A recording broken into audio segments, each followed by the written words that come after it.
I had two immigration officers come into my office. They'd flown up from Moresby. Firstly, they asked me for my passport, and then they said, I have two orders for you signed by the Minister of Foreign Affairs and Immigration, one for your immediate removal and one for your immediate arrest. So yes, I was just dumbfounded.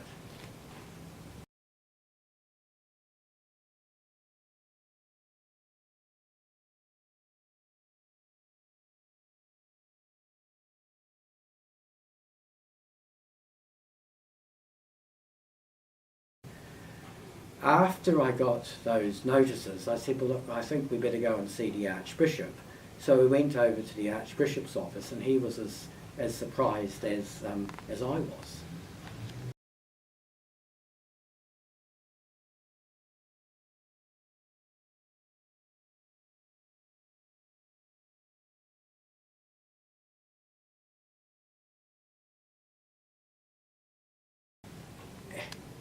In essence, the church historically has owned a huge amount of land, and as the plantations and so forth have closed down, it is a matter of giving back the land fairly and equitably to the local people in a manner which sort of advances welfare and development rather than creates more tension.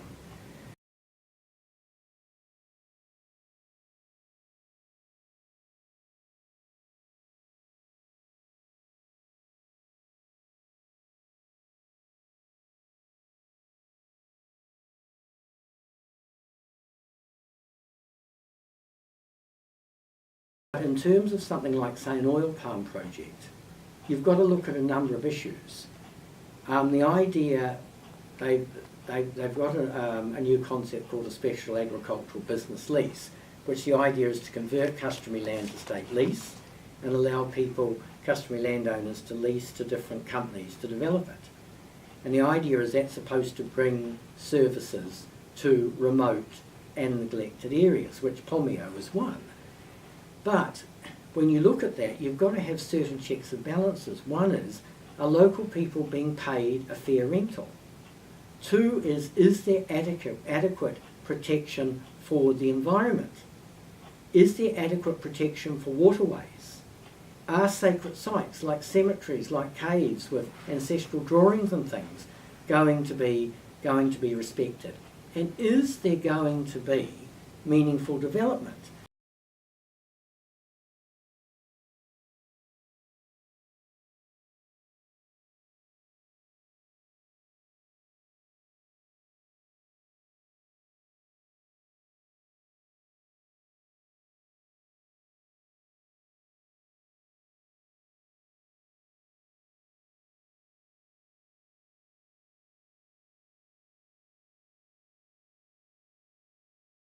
And when I was just given the explanation in the very short letter that I blatantly breached my conditions as a religious worker by becoming involved in sensitive land issues in East New Britain province, my response was, that's my job.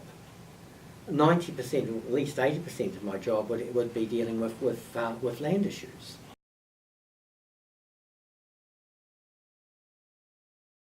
Just please, let me come back to Papua New Guinea and continue the work.